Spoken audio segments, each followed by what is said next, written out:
Going somewhere internationally, working in an office and living somewhere different, I think, was pretty cool. Just getting to know more about Australia and space. Sort of knew that what we were going to do was really important and it was going to be a really fun, enjoyable time. Space governance course that I did here first really did prepare me for what we were looking at over there. We talked a lot about space law, space policy, and who the main actors are in the space sector. So without taking that course, you probably wouldn't really have much of an idea of what was happening.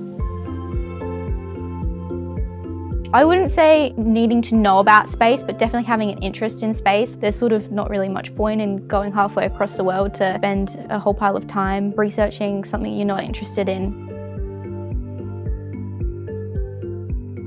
It's really easygoing, like office hours, super easygoing, as long as you're in by 10 working. Apart from office hours, the day is yours. I mean, technically we didn't have office hours, like we were not contracted with SB, we were contracted with JBC, so we didn't have to be in the office, but that's the whole point of you going to Vienna, is so that you're in the office and you're mingling with the other office workers, other researchers, and talking about space. Lots of chatting, lots of networking, lots of asking, oh, that's really cool.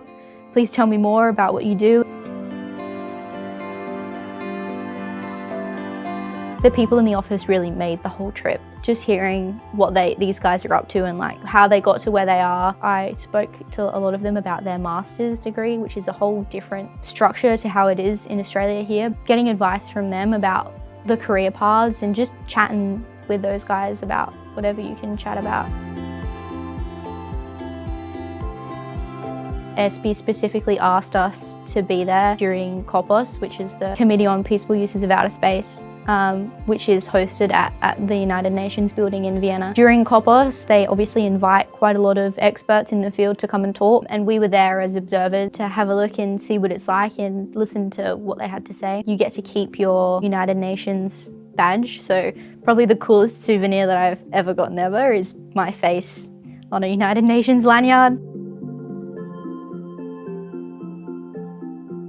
In terms of support during the process, I think there is really two sides to that. First would be the Flinders team here. They were really instrumental in providing us with support in terms of what we were doing, living somewhere else. Whilst we were on the ground, like over in Vienna, it's the people in the office. The 3 people that I had in my office were fantastic. They were the sort of people that you turn around and go, oh, I don't want to do this XYZ bit of the project today. Like, what are you working on? And just listening to what they were doing, and then they would give us feedback on where I should be looking or if they had a specific suggestion for us. If you're thinking of applying for the internship, my suggestion would be to ask questions. Talk to Rod, ask questions, ask us, so the 3 of us that went, like feel free to reach out to me. I can't speak for the other 2, but if you've got any questions about Vienna, space, what the office was like, potentially what the project would be about, I think it's good to ask those sorts of questions to get a better understanding of what you're going into and what you're signing up for. But also trust that if you get to go, it's a fantastic experience and really lovely. So